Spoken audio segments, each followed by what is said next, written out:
Yan, malaya ka na para sa'yo. Malayang malaya ka na.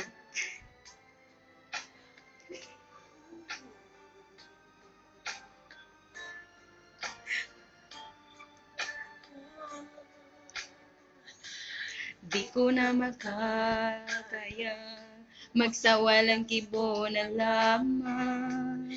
Di ko na magagawa maglihim pa sa'yo.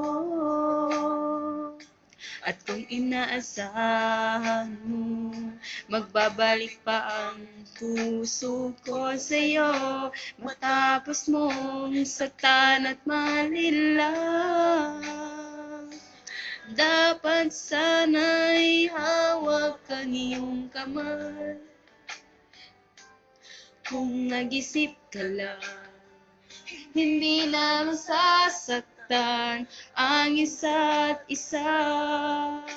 Malaya ka na, magagawa mo na ang lahat ng gusto mo. Kahit masaktan man ako, malaya ka na, huwag ka nang umasa pa.